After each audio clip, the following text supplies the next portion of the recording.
신명기는 이제 40년 광야 생활 마치고 약속의 땅, 그 가나안 땅을 목전에 두고 그 땅에는 본인은 들어갈 수가 없었던 바로 이 모세가 전하는 마지막 유언과 같은 말씀이죠. 그 땅에 들어가 살게 될 이스라엘 백성들에게 그들이 하나님 안에서의 누리는 그 복된 삶을 누리게 하기 위해서 율법 지킬 것을 요구하고 있고 또 그 율법의 본 내용들을 풀어서 설명하는 것, 그런 것이 이제 주된 내용으로 되어 있습니다. 그래서 신명기를 통해서 우리가 느껴지는 분위기는 어떤 거냐 하면 이스라엘 백성들이 이제 처음에 가나안 땅에 들어가는 것을 처음에는 그들이 두려워하는 바람에 이제 광야 40년을 보내게 됐잖아요. 그리고 이제 다시 그 기회가 주어졌기 때문에 이번에는 너희가 실패해서는 안 된다. 그런 어떤 긴박감 같은 것이 담겨져 있습니다. 더 이상 하나님을 노엽게 해서는 안 된다. 다시는 하나님의 약속을 배반하지 말아라. 헛된 시간을 또다시 보내면 안 된다. 하나님의 진노를 부르는 일 너희가 하면 안 된다. 말씀 붙잡고 믿음 가지고 순종하며 나가야 된다. 이제 그런 거죠. 하나님만을 섬기면서 살아야 된다. 그래야 너희가 그 하나님 안에서 복을 누리게 된다. 이런 것이 이제 신명기 전체의 이 모세의 유언과 같은 내용 속에 담겨져 있습니다. 그러나 이런 것들은 하나님께서 가지시고 계신 그 사랑과 애정, 이런 부분들을 놓쳐버리고 그저 단지 너희가 열심히 너희 몫을 잘 책임져야 된다, 이런 것만 강조하게 되면 사실은 남는 것이 없습니다. 그런 요구를 하는 것도 다 하나님의 크신 사랑과 그 자비와 그 베푸시려고 하시는 하나님의 그 복된 의지를 알고 있기 때문에 그 바탕 속에서 그들에게 요구하는 것들이죠. 그런 것들을 기억하면서 오늘 주신 이 말씀을 우리 송년의 메시지로 좀 삼으려고 합니다. 여기 기록되어 있는 말씀들은 당연히 이스라엘 백성들에게만 허락된 말씀은 아닙니다. 오늘날 우리 신자들 모두에게도 이 하나님의 말씀에서 어느 누구도 예외가 될 수는 없습니다. 그래서 여기 오늘 본문 서두에 있는 것처럼 지금까지 이 자리에 오기까지 하나님께서 여러분 모두에게 여기에 담겨져 있는 어떤 표현과 같은 그런 사건의 기적으로 여러분 모두를 동일하게 간섭하셨다, 그렇게 말하기는 어렵겠으나 그러나 그것과 유사한 방불한 그런 간섭, 그런 기적, 그런 하나님의 돌보시는 손길 속에서 여러분들이 여기까지 왔다라고 저는 믿습니다. 하나님께서 여러분들 속에 간섭하신 것 없이 여러분 스스로 깨우치셨거나 여러분의 스스로의 힘으로 이 자리까지 올 수 있었던 사람은 아무도 없습니다. 우리가 성경을 통해서 하나님께서 우리에게 주시는 말씀은 결국 하나님께서 우리의 삶과 함께 하시고 동행하신다라는 사실입니다. 그리고 우리는 누구든지 하나님의 이 크신 사랑과 긍휼함 속에서 그 간섭하시는 손길 속에서 이 자리에까지 나오게 됐습니다. 그러나 좀 흥미로운 사실은 여러분 각자에게 스스로 다 이렇게 되물어 보면 여러분 스스로 모든 사람들이 다 여기 이제 하나님께서 말씀하시는 그런 말씀의 내용만큼이나 기적과 같은 손길 간섭, 그런 속에서 여기까지 왔다라고 하는 이런 선명한 기억들은 잘 없을 것이라 이렇게 생각합니다. 그러나 하나님께서 정말 우리 각자에게 여기 기록되어 있는 내용만큼의 그런 손길로 우리를 인도하셨다라는 사실에는 의심의 여지가 없습니다. 그렇게 말할 수 있는 이유는 우리가 하나님을 아버지라고 부를 수 있고 또 예수 그리스도를 나의 구주라고 고백하는 그런 신앙 고백이 있는 자리에까지 나오는 이 과정은 우리가 신앙 고백이라고 하는 것 자체가 인간의 죄가 얼마나 심각한 것인가, 우리의 상태가 얼마나 절망적인 상태인가, 우리는 얼마나 무지하고 우리는 얼마나 고집스러운가 하는 것들을 확인한 후에 우리가 고백하게 되는 고백이거든요. 이 과정은 대단히 놀라운 것입니다. 이 놀라운 변화로서 우리가 고백을 가지고 있다는 것 자체가 기적입니다. 그것을 기적이라고 아니할 수가 없죠. 그래서 믿는 자 모두에게 우리가 얼마나 무지하고 우리가 얼마나 고집스럽고 우리가 얼마나 큰 죄인인가 하는 것들을 우리가 사실 놓쳐버리면 우리는 또다시 참 형편없는 자리에 떨어질 수밖에 없습니다.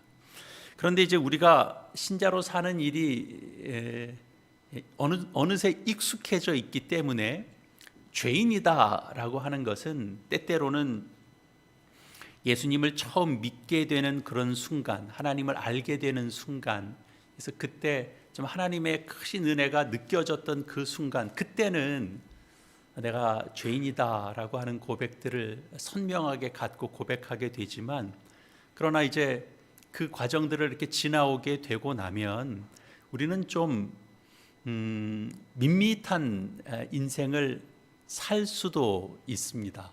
그때의 기억들은 좀 희미해지고, 그리고는 이후로 살아가는 것들은 하나님께서 그런 은혜를 또 주시나, 올해는 주셨나, 이런 것들에 대한 의구심도 들고, 이렇게 살아가는 것이 맞나, 그런 의구심도 들고, 그런 과정들을 우리가 겪게 되는 겁니다.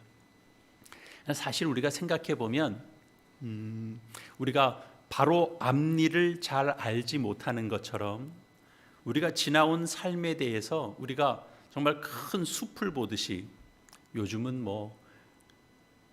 그 방송 카메라 장비 기술들이 하도 좋아져서 요즘은 뻑하면 공중에서 다 이렇게 촬영하잖아요. 이 드론 카메라 기술들이 좋아져서 사실은 우리가 우리의 위치가 어디쯤 돼 있는지 우리 주변을 사실은 우리는 잘 모릅니다. 그렇게 위에서 우리를 이렇게 정말 지형을 다 이렇게 촬영하듯이 그런 시각은 사실 우리가 잘 갖지 못합니다. 그래서 우리가 어떤 인생을 살아와도 그 자리가 도대체 무엇을 채워넣기 위한 과정인지, 어떤 퍼즐이 맞춰지는 자리인지, 이런 것들을 사실은 우리는 잘 모릅니다.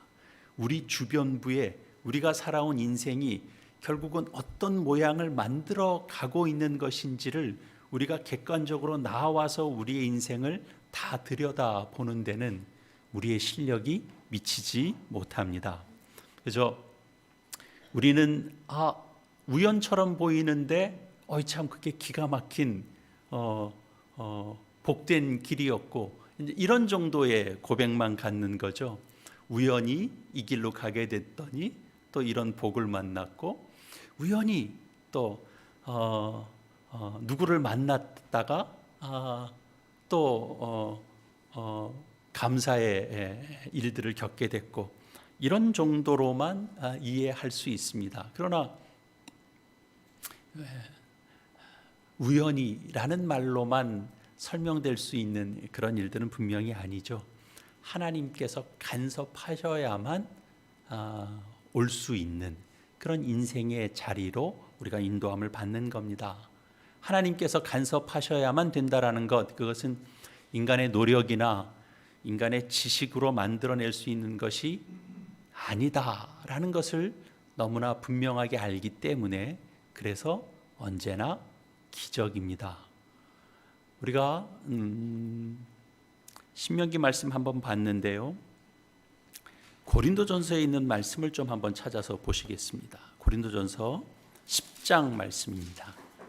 신약성경 고린도전서 10장 1절부터 좀 보시겠습니다.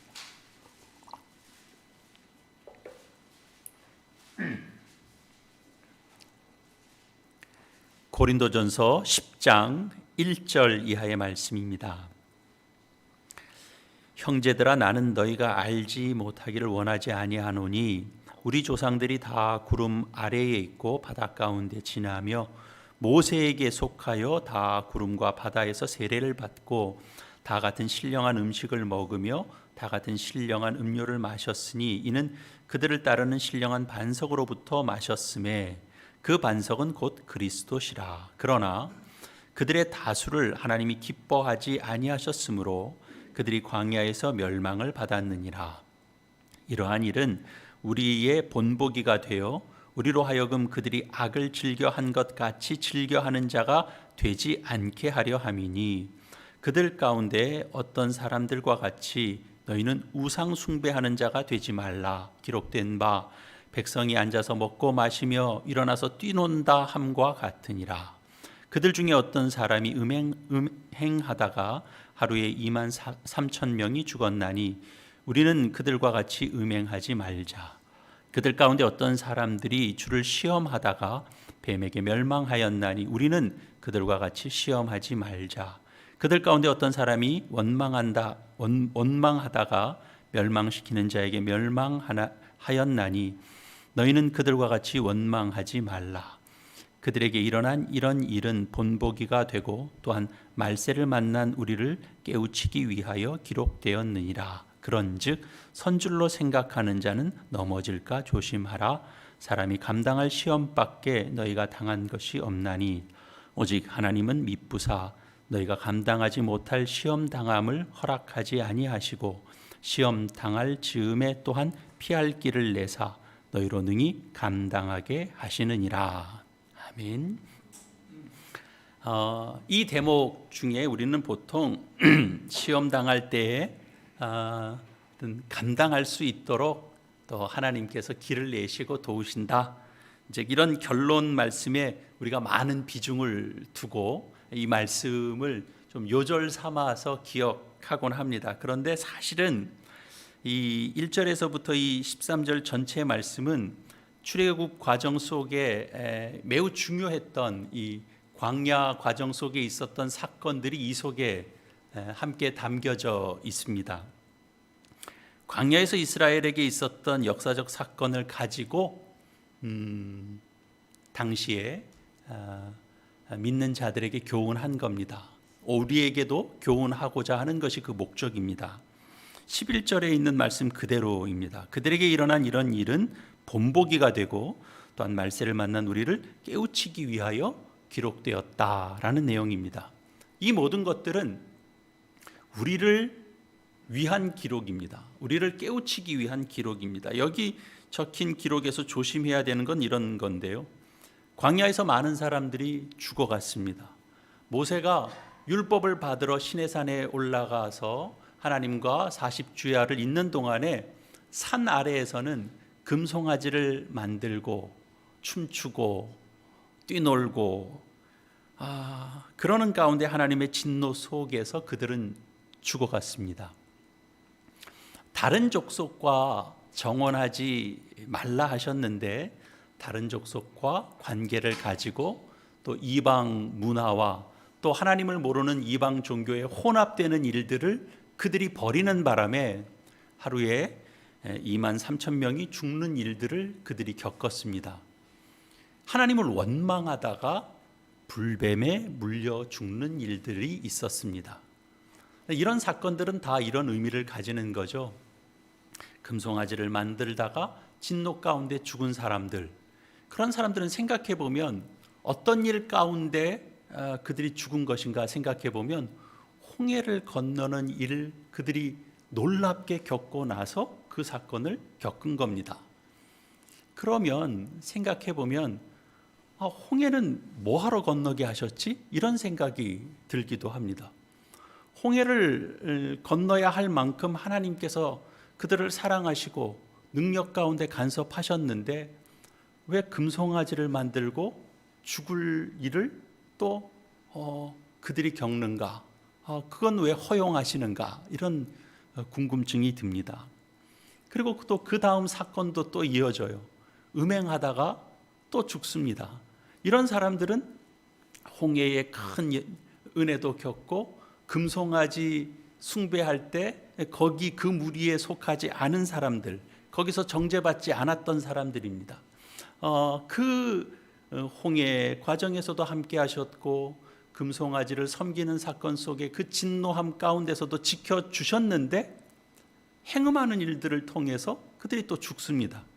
그러면 금송아지 사건까지 그런 속에서도 하나님께서 지켜주셨는데 왜 거기서는 또 실족하고 넘어지게 하셨는가? 그런 생각이 들죠.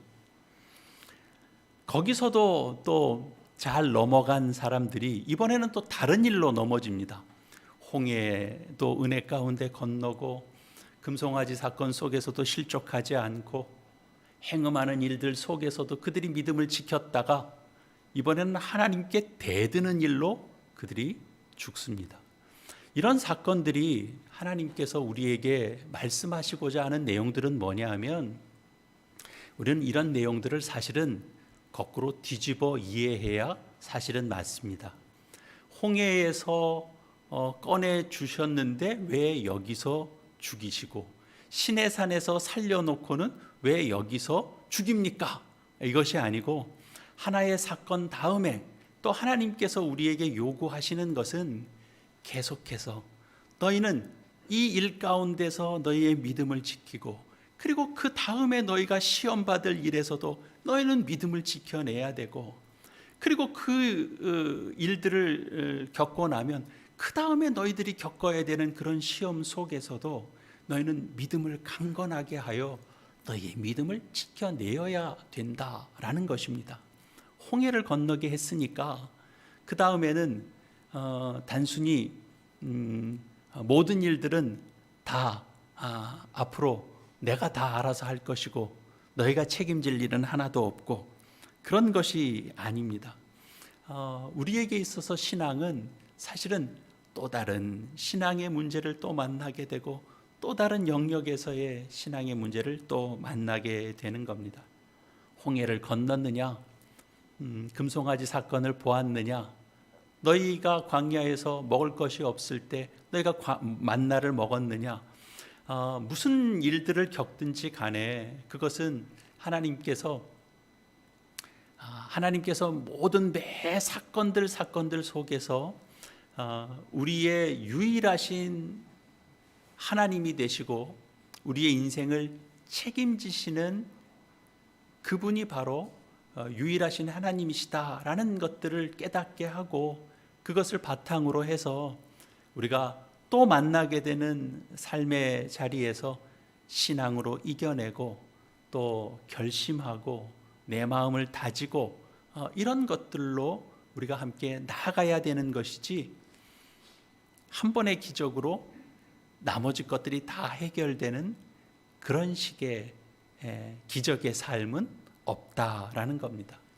우리는 매 순간순간 또 하나님 앞에 신자로서의 우리의 정당한 책임 감당하고 또 하나님의 사람답게 우리가 선택하고 그 자리를 지켜가야 되는 것입니다.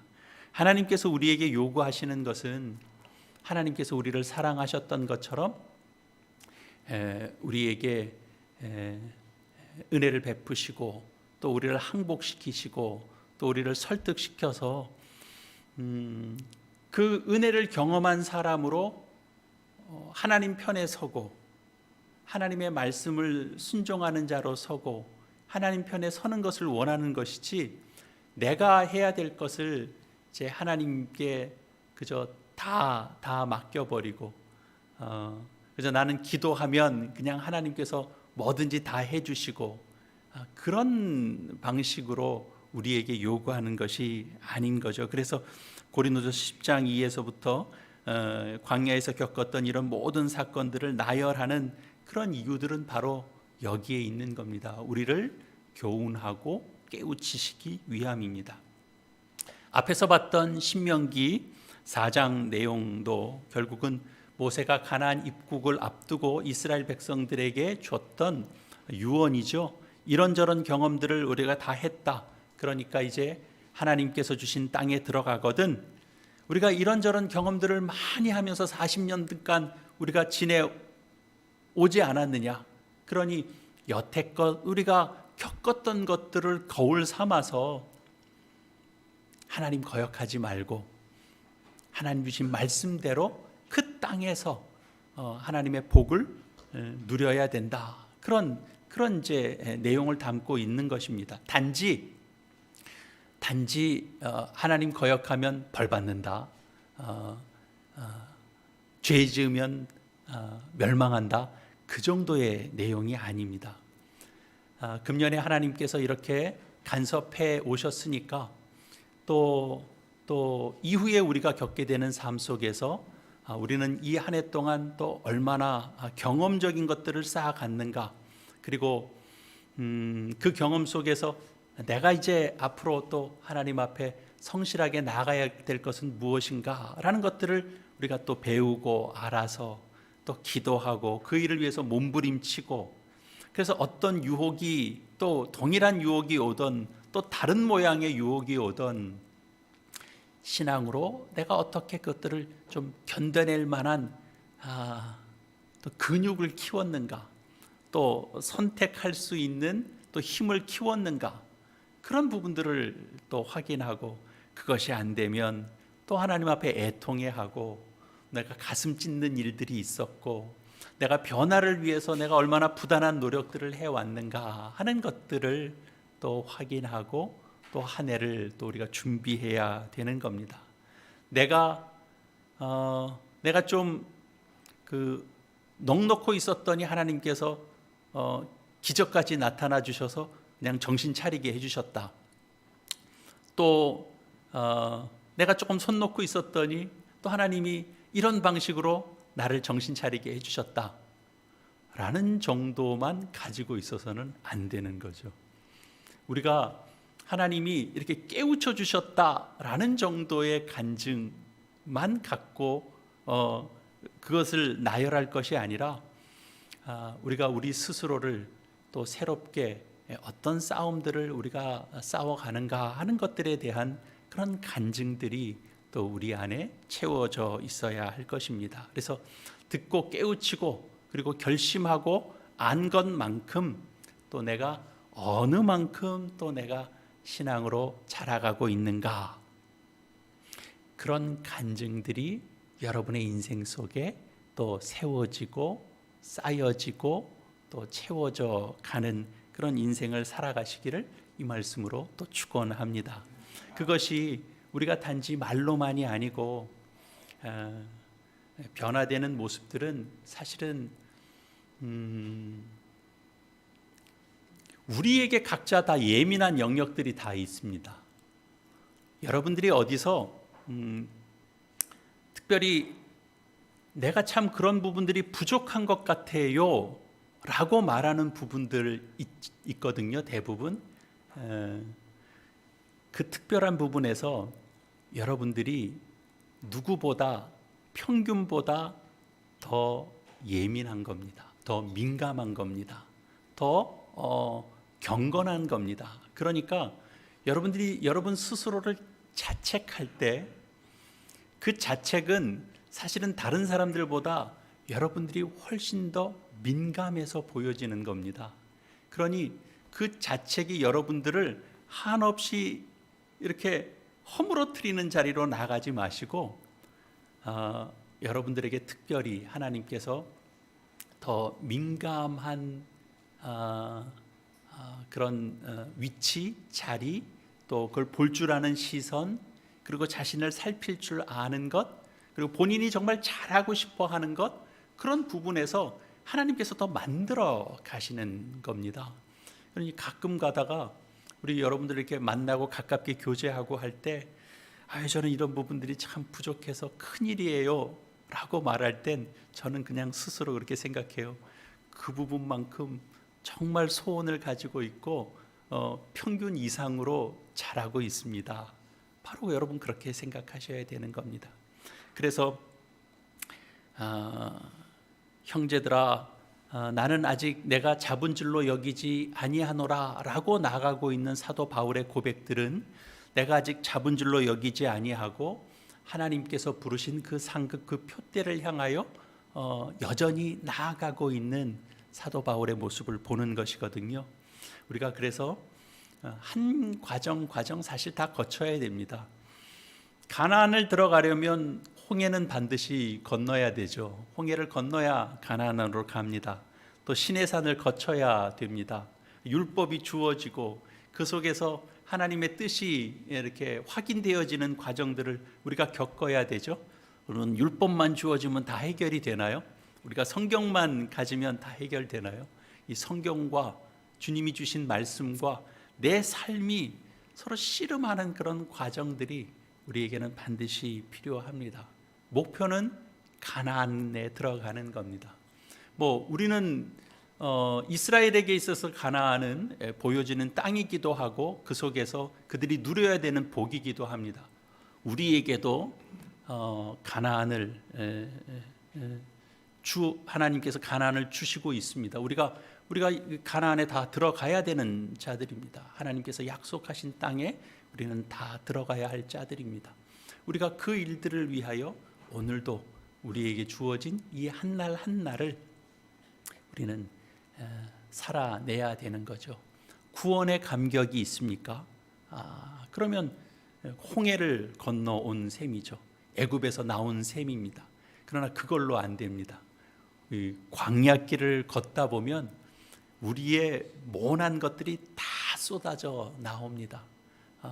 하나님을 원망하게도 되고 다른 데 눈길 돌리기도 하고 우린 그 과정들을 하나하나씩 다 겪는 겁니다. 그래서 선줄로 생각하거든 이라는 말씀이 등장하게 되는 거죠.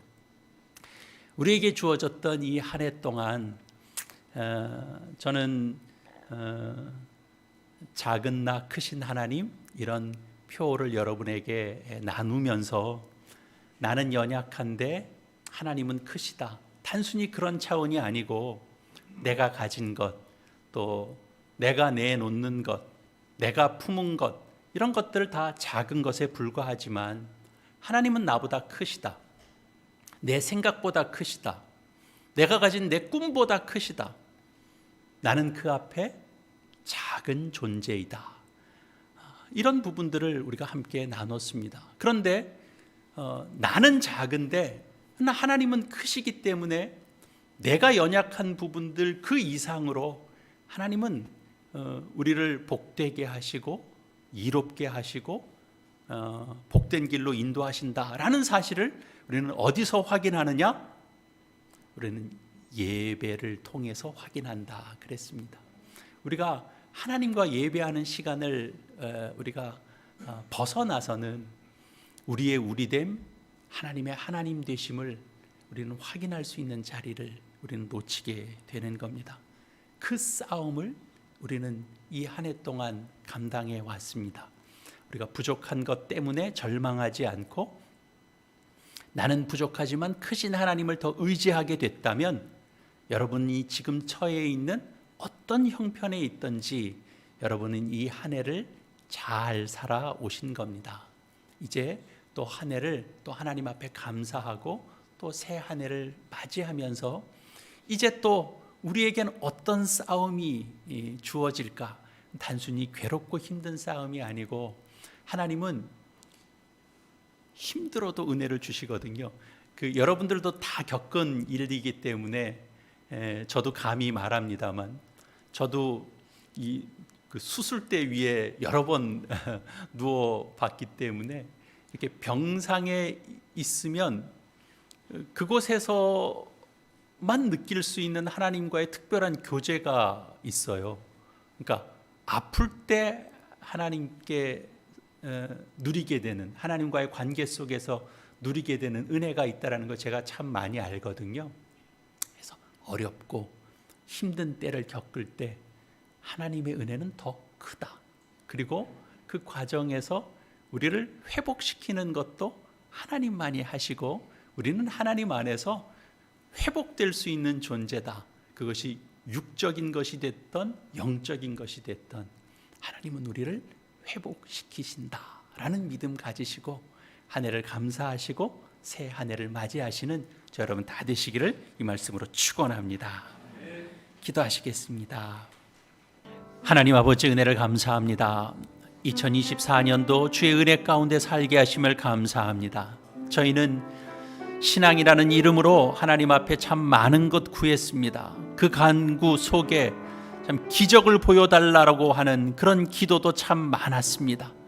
보란듯한 하나님의 그 개입과 그 간섭을 구하는 기도도 참 많았습니다. 마땅히 하나님께 무엇이든 기도해야 하지만 되돌아보면 저희에게 허락했던 그 하나님만의 기적, 하나님의 자녀가 되고 주의 말씀 앞에 서고 주의 말씀을 알고 배우고 교회의 일원이 되고 주를 믿는 자의 인생을 사는 기적, 그것은 어쩌면 잊어버렸거나 너무나 평범한 얘기가 되어버리고 또 다른 기적, 내가 꿈꾸는 기적, 내가 원하는 기적, 그리고 그 기적으로 자랑 삼고 싶어 하는 그런 마음으로 우리는 하나님 앞에 구하며 지냈는지 되돌아봅니다. 우리가 받은 그 은혜 위에 감사와 찬송과 함께 계속해서 우리의 신앙이 기적을 이어가는 우리의 신앙 인생 되도록 주님 인도하여 주시옵소서.